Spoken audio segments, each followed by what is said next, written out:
Testing, hot outbound call. 1, 2, 3, 4. You want to hear? Are you ready? Make the approach. Plant your feet firmly in the ground. Head down. Eyes on the ball. Relax. That's it. Get your left arm straight. Your right arm straight. Relax. Lower your right shoulder. Go! The Honeymooners Podcast, the only podcast that is all about the greatest show of all time. With the stars, Joe Conti and Louis Fatts.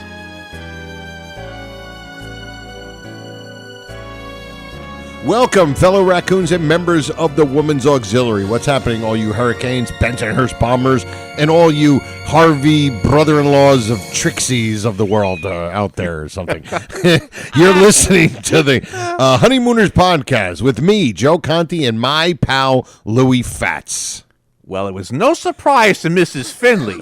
She said she knew all the time that it wasn't the uncle who committed the murder, it was the husband. The only discussion-based podcast, all about the greatest show of all time. We record at the Non-Productive Studios at 328 Chauncey Street in Brooklyn, USA. Subscribe to the show wherever you get your podcasts. And if you're on iTunes, give us a 5-star rating and leave a positive review. Our home base is the Non-Productive site. That's non-productive.com/honeymooners. Or if you want, you can just listen wherever you get your podcasts. And don't forget to like our Honeymooners Podcast Facebook page and follow us on Twitter. And if you want to leave us a voicemail, which we have a few today, call 240-442-2635.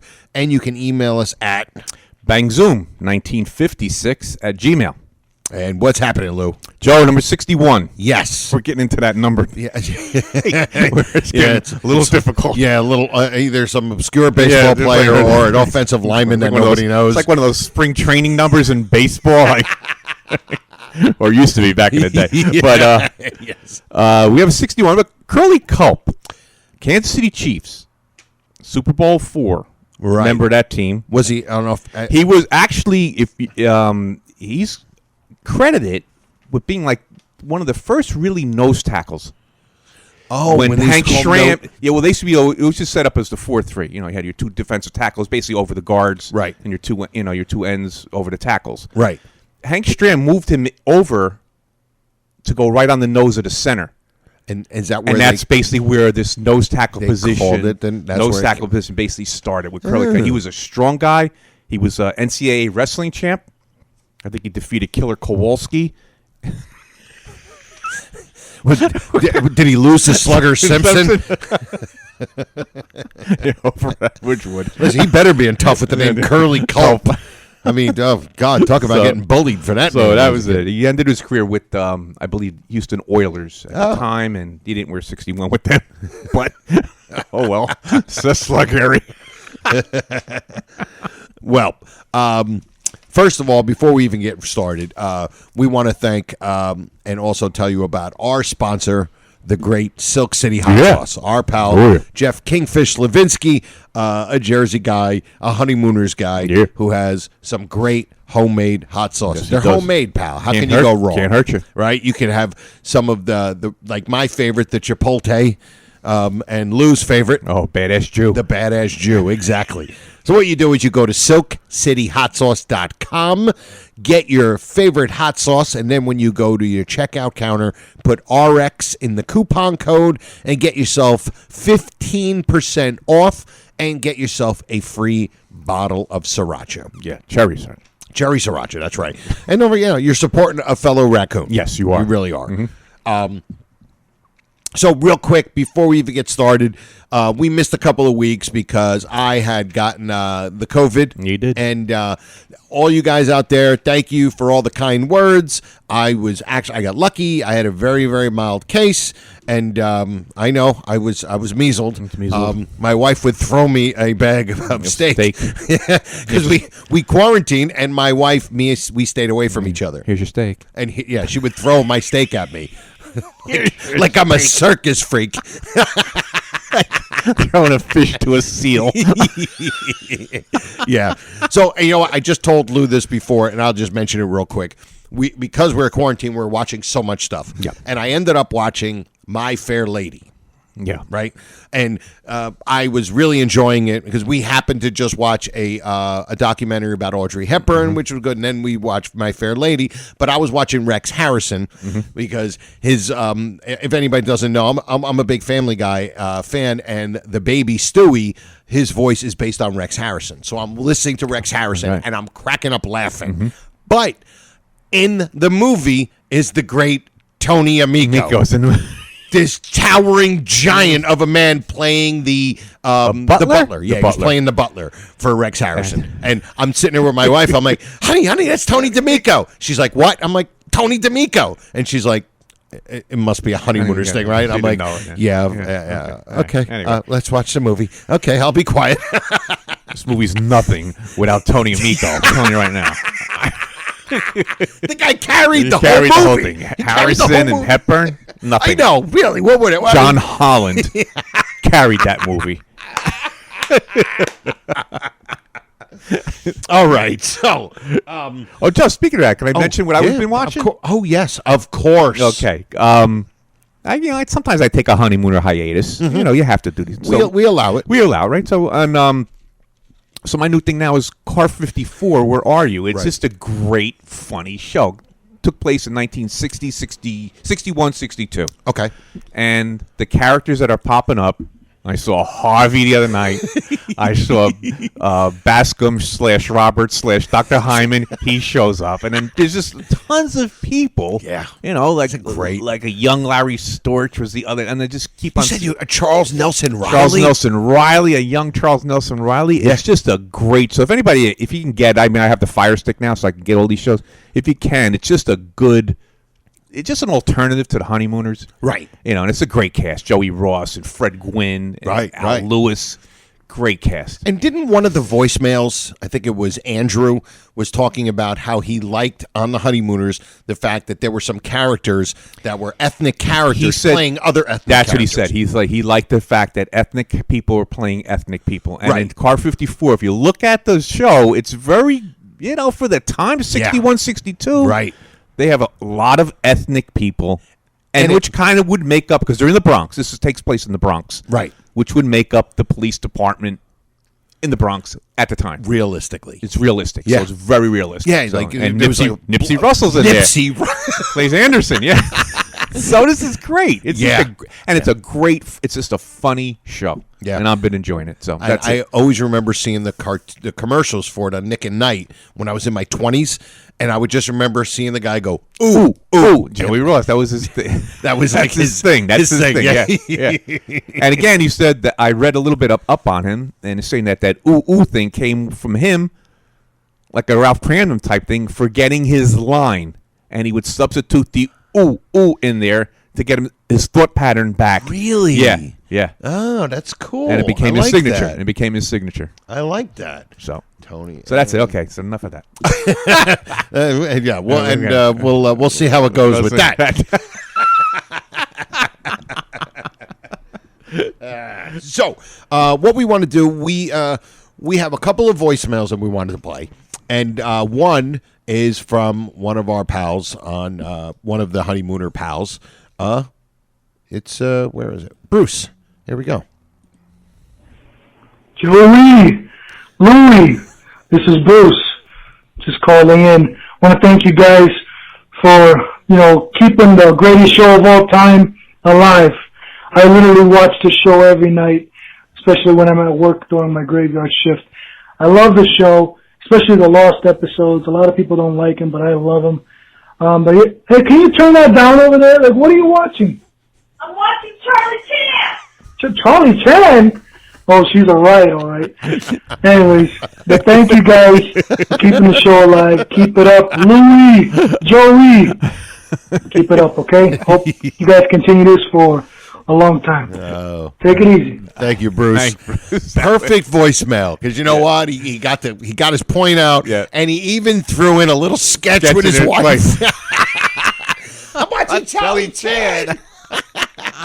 And Bruce sounds like an enforcer. Like he sounds like a guy that comes to your door when you owe some big time guy money. Yeah. Yeah.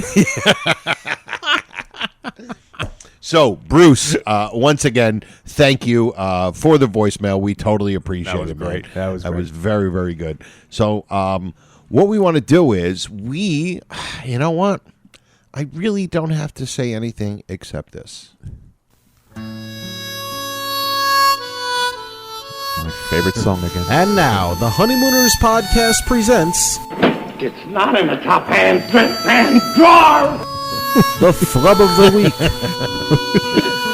Okay, now, we've had some special flubs, like my flub. Joe's last week. Last time. Louis had his great classic flub, Swami Wiver, right?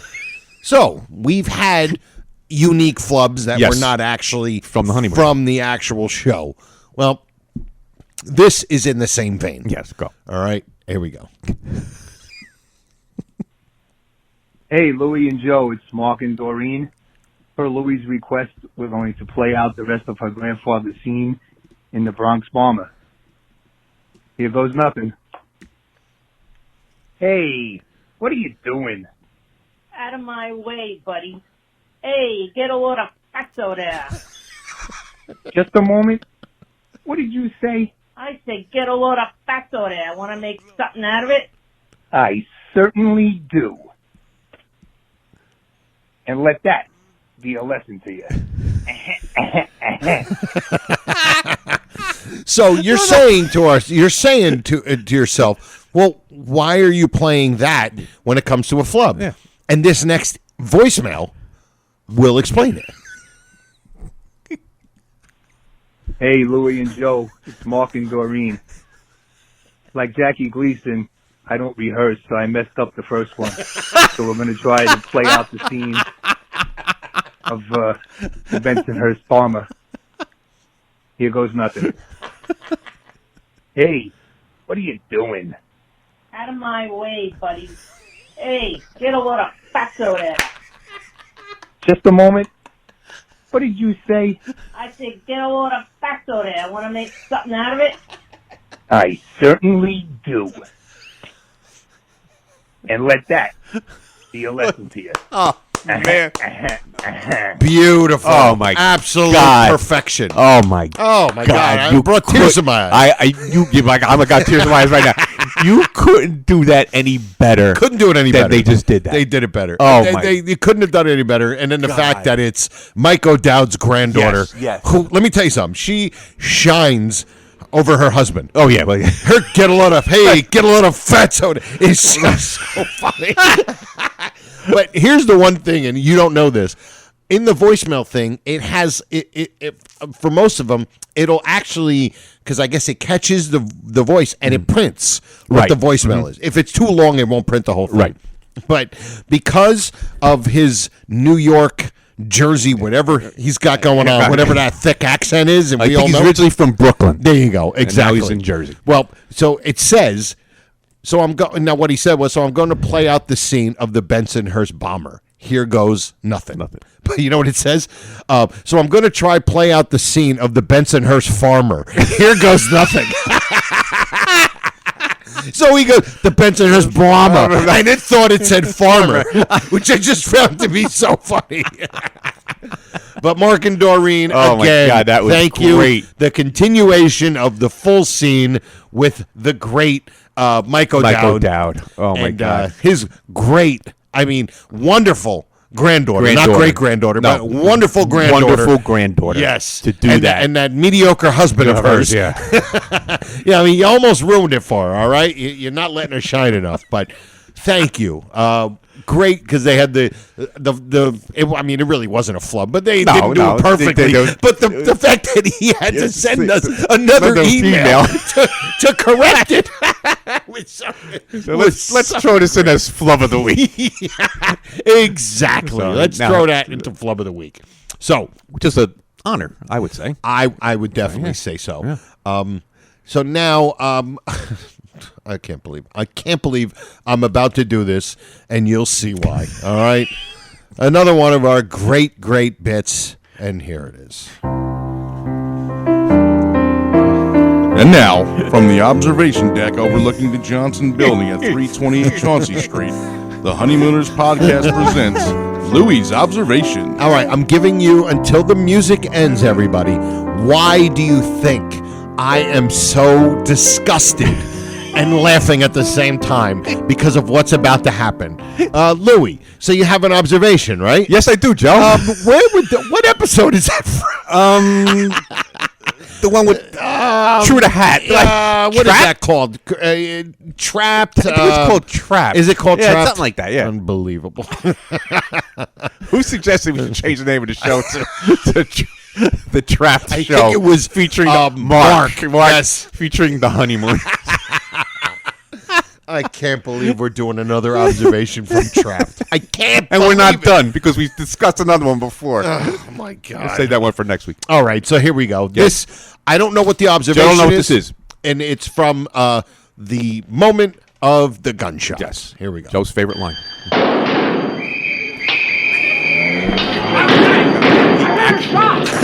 I heard shot. This guy lumbering out there. He's like leaned over, like a gorilla. I heard shots. Walking on all fours. All right, Louie's observation. The law says not to walk on all fours. Okay, here's the observation. Oh, God, here we go. All right, the famous line, Joe. Say it. I heard shots. Okay. Why are they running towards the shots? Yeah, like why wouldn't you be going out the back? Why would it should be Harry should be yelling run for the hills? Harry should be yelling lock the door. I heard shots. What are these guys, the Marines? They're running towards the action. Oh, I was told if you heard that, you hit the deck, hide behind a car. What are they in the Marines? You're supposed to run away from this, not run towards it. And then it's like you said, instead of telling Norton to lock the place up, duck, he's like, hey, just watch the place. Watch the place, if anybody comes in, it's 60 cents an hour. Oh, boy.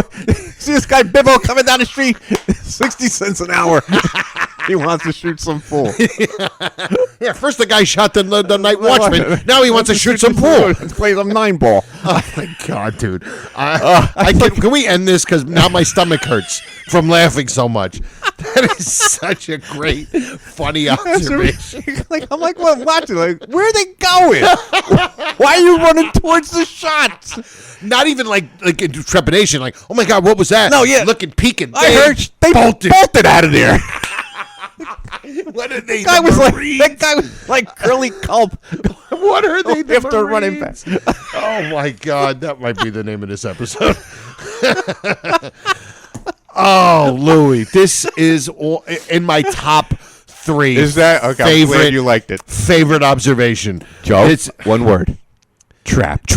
It's trapped again and again and again. And I have another one. Oh, we can't get rid of. We just can't get away from trapped. We're trapped in trapped.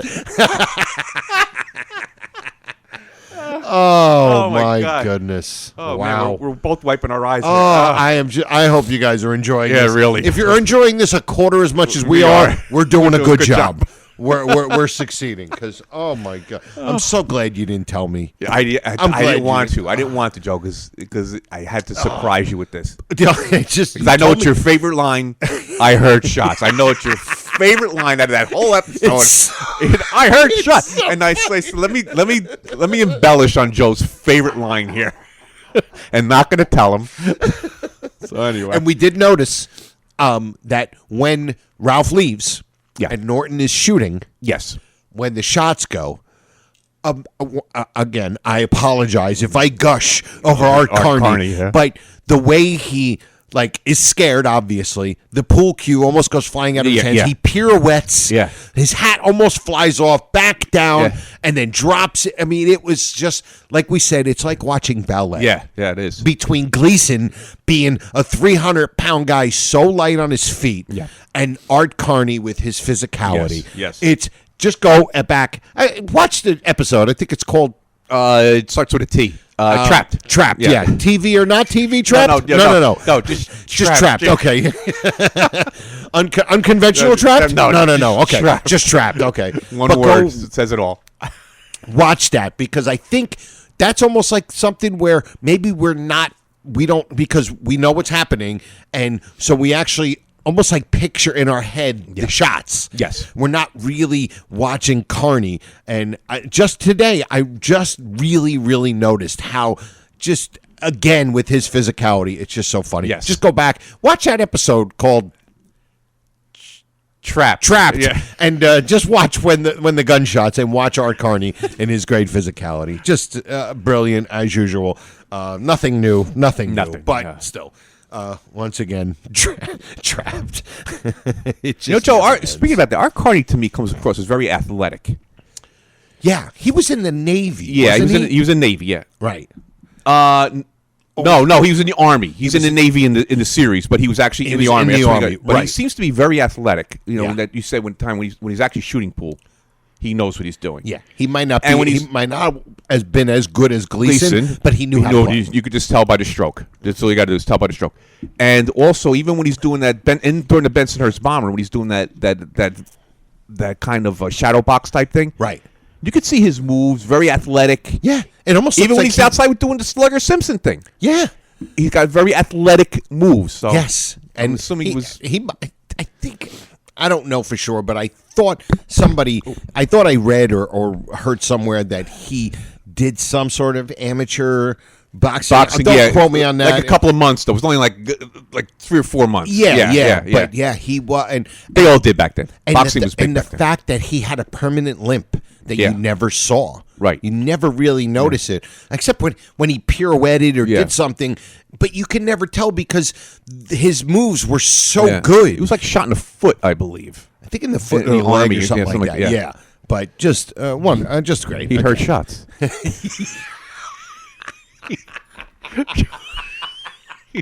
I heard shots.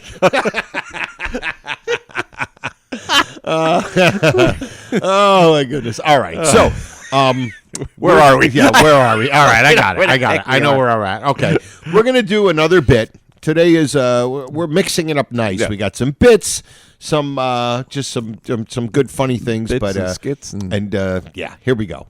We got another one. From Trap. The Honeymooners podcast presents. I wouldn't send a night out on a dog like this. Don't you get it? I wouldn't send a night out on a dog. No, I don't get it. I don't think it's funny. Jokes that didn't get the love that they deserved. I heard him. Thank you, Audrey. Thank you. All right. I hope she didn't hear my voice in that thing. Jeez. That's what she's saying. I heard him.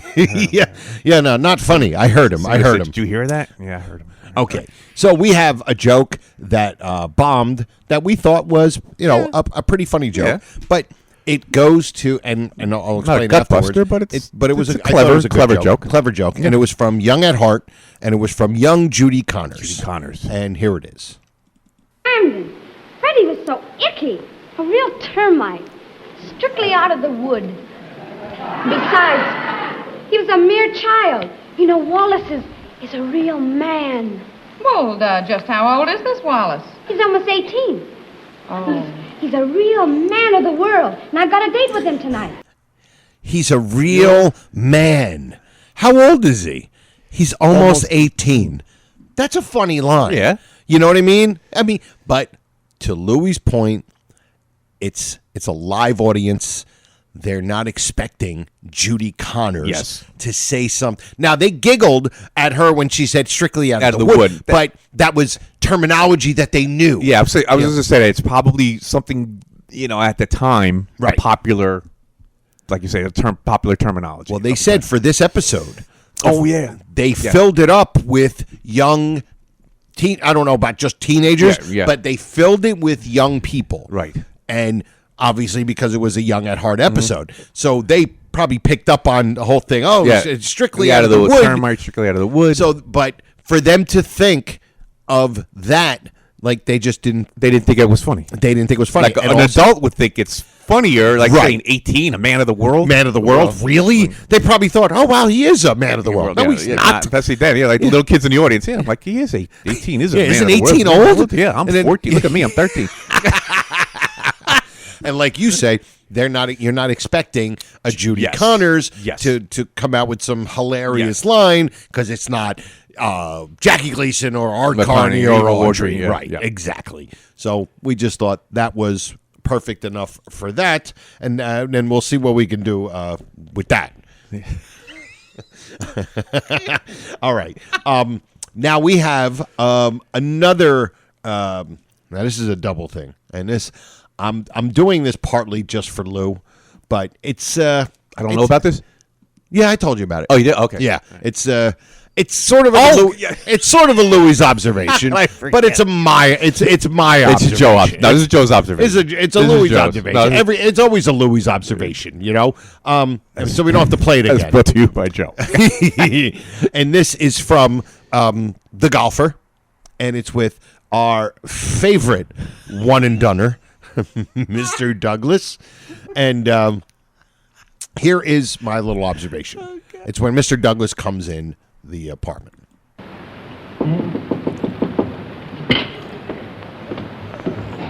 Yes? Ralph Cramden? Oh, yes, sir. How are you, Mr. Douglas? Come right in. Well, I see you know me, huh? Oh, certainly. Alice, this is Mr. Douglas. He's one of the vice presidents of the Gotham Bus Company. How do you do, Mr. Cramden? Okay, here's my observation. All right, so Ralph is talking to Alice, his wife of 15 years. And the way he introduces him, this is Mr. Douglas, one of the vice presidents of the Gotham Bus Company. Like he's never, like she doesn't know that he goes, one of the vice presidents from my company. Yeah. It's my boss. He has to tell her it's the Gotham Bus Company. Like he's introducing the next, here's our next speaker from the Gotham Bus Company, Mr. Douglas. Yes, it's very strange. And obviously, it's just to solidify who he is to the audience. Yes. But, I mean, if I ever told my wife, my manager's calling, and I just mentioned the company's name, the way you would see it on the stock market, she'd be like, you've been there 24 years. I know where you work. But I would never just do this observation and just stop it there. No. I can't. You can't. For Louis, I can't. So we just have to continue it. Just listen, just for just to reminisce down memory lane. Anyway. Cramden, I'm sorry to intrude at this hour, but I just left Mr. Harper in the hospital, and he asked me to drop by and see him. He's in the hospital? Mr. Harper is in a hospital? Oh, yes, nothing serious, really. He just slipped and chipped a bone in his ankle. Uh-oh, it's coming. Chipped a bone in his ankle? I mean, he chipped the bone in his ankle. You mean he won't be able to play golf Sunday? I'm afraid not. The doctor says he won't be able to play for about a couple of months, so he asked me to drop by and tell you how sorry he was to disappoint you.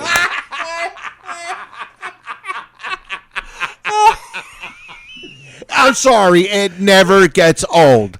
It just doesn't get old. And Joe knows that is my favorite flub. Easily your favorite flub. Oh, my God. Easily. It's not even close. Well, I'm crying now. It's like I have tears on my...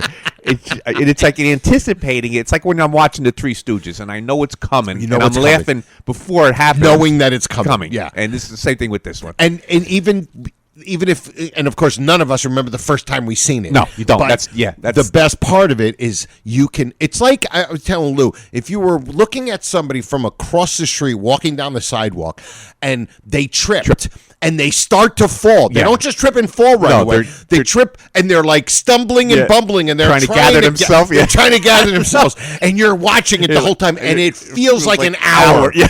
But it's a mere second and a half. Yeah.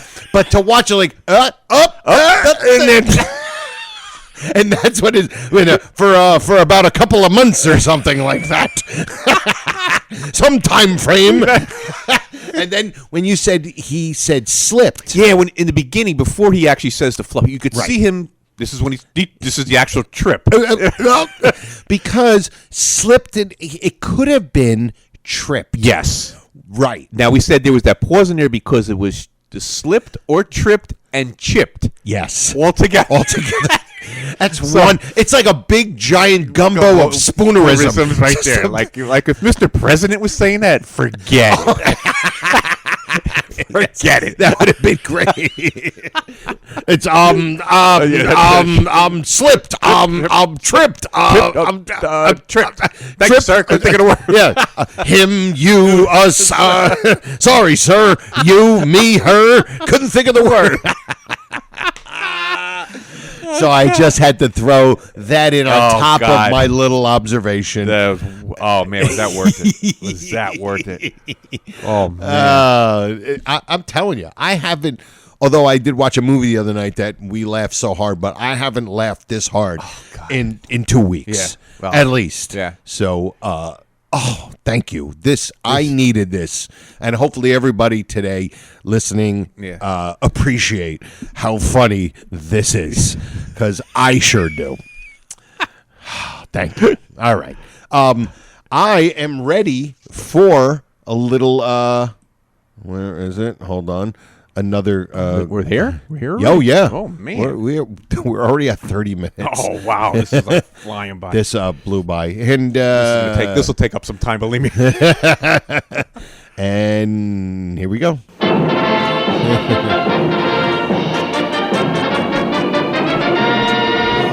Now, Tom, who is our first guest, please? Herb. Our first guest, ready to leap the first hurdle on his way to the $99,000 answer, is our courier from Parsippany, New Jersey, Joe Conti. All right, here we go. Now, what are we doing now? Which one are we doing? You loved one and done, so we got to go. Got to go one and done. Yes. Okay. So, go ahead. Okay. Just explain it again. Oh, one and done. Oh, this one and done these are actors and actresses who've appeared in an episode but never reappeared again. Gotcha. Not a different character. These are people who once and out. Only saw their face once. One time. Their, hers, were, his, him, he, she, it, you, slipped, chipped, and tripped. I wonder why his baby. You know what his favorite beef is? Maybe chip beef. Chip beef on toast. That was Ricardo Cortez's favorite.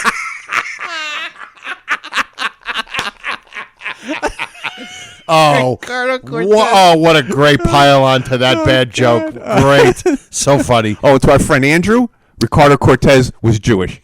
Was he really? Yes. Oh, that's so funny. Oh, my God. That is hilarious. Joe. Okay. This is a good one. Okay. And if you get this, you're really good. Okay. It's from Pal of Mine. Okay. So we know the scenes. Yep. All the scenes. Okay. So you're R. Here we go. Let's see what we got here. 6 people. How many times in the Honeymooners have you seen 6 one and done? You don't even see 6 people on the stage at one time. I know, my goodness. Okay. Teddy Oberman.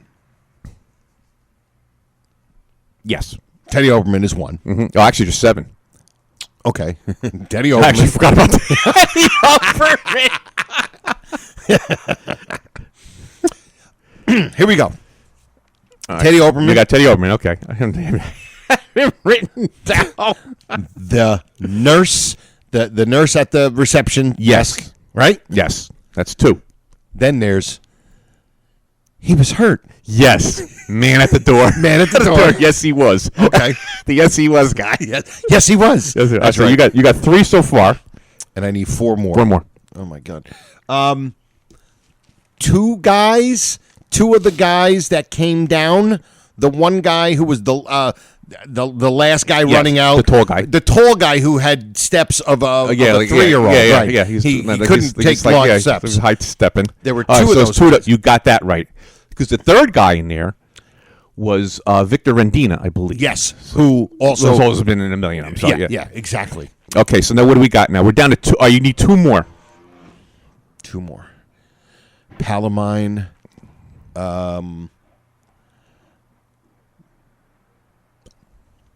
the one guy pushing the cart, the orderly, with Charlie, because he only pushed one. They wouldn't even let him out. And they wouldn't let him back in because he hit the wall with the cart. So they said, "You're out." Gleason said, "Out," and then all of a sudden, Dr. Hyman is pushing the cart with Charlie. Yeah, Gleason was probably like, "Get that handsome guy out of here. Yeah. Get somebody less good-looking to finish up the scene." No tall, handsome guys on this set. One more. I can't believe I forgot Teddy Oberman. That was like amazing, like the greatest character of all time. I'm trying to think of how Palomine starts. Palomine starts with the party. I'll give you a hint. Okay. Go back in the hospital. Back to the hospital. So now you had the floor nurse, right, and you had the orderly. There's one more person in the hospital. That's a one and done. Do you see his face? Her face. You do see her face. You don't want to count the guy who's foot in his. No, I was talking about the elevator. I was talking about the guy that they pulled out first. The guy that they first took out. Actually, you don't see his face. We don't know who he is. We don't know who he is. I'm going to say he's probably a one and done, but we don't know who he is. We don't see. Is it the woman who went and got the watch? No, that was the floor nurse. The floor nurse. Oh, the woman. It's the other nurse. There you go. That first Norton was talking to. Yes, the blonde. The blonde walks one. in the room That's and right. we were talking about her. She never came back. Right. She went into jumped out the window. She went down the fire escape. Yeah, and went to fry tags. Back up the sheets. That is crazy. Seven one and dones. And you got me with. I didn't even have. Believe it, I didn't even have Teddy Oberman written down. When you said Teddy Oberman, I'm like Teddy Oberman. Like holy shit! He was a one and done, right? He wasn't in any. That other was it. That was it. He's in Lost episodes, but he's the one and done. Seven people. Wow. Yes, he was, man. Yes, he. Two nurses, Teddy Oberman, the orderly, and two sewer workers. Wow. Because the other guy, Jim McKeever was also in the Raccoons. He's judging the costume party. The costume party. The ball. Costume ball. Costume ball. That he didn't want anything. I'm winning this ball. Yeah, I love that line. I'm winning that ball. What? Oh, man. Well, listen, I think we had a little bit of a hiatus, but I think we made up for it because that was fun. Number 61 in the books. First, I want to thank Silk City Hot Sauce, all right, for being our sponsor. Go to silkcityhotsauce.com, put RX in the coupon code at the checkout, and get yourself 15% and a free bottle of cherry sriracha. I want to thank all of you guys who listen, all of you guys who email us, all you guys who leave voicemails, and a few extra special guys that we, and you know who you are. Yeah. We really, really appreciate all of you pals. Who else can we thank? The Facebook group, the great Honeymooners Raccoon Lodge with Joy and Brother Norton. And I guess that's it. The only thing I could say is if you want to check out my other show, it's called The Conti and Kenny Show. We're usually on every Monday night. We're on a bit of a hiatus. Got a new show, Joe, don't you? I am going to be starting a new show. Tell them. It's called the No B-Sides Podcast, and it's all about the Beatles. And it's me and a friend of mine, a comic. And it's just, it's not going to be two musicians pontificating about, chord progressions, because neither one of us are that. Just give you an idea. My one friend has a hilarious, bizarre theory on why the Beatles broke up, and it wasn't Yoko. I'll give it to you that. But we're working on getting that, because right now he's getting himself all healed up, fixing himself up, getting healthy. So that'll be coming out. It'll be called the No B-Sides Podcast. I'll let you guys know about it with me and my pal Johnny Watson. And don't forget, you can check out my 1-hour comedy DVD/CD called Happiness. You can download it anywhere you get music or comedy. If you want to buy it, you can. If not, listen to it. You can find it anywhere. And then let me know what you think. And that's it. Yeah. Well, thank you, everybody, for giving us a listen. Number 61 in the books. And we'll see you next time. E pluribus raccoonum. Night all.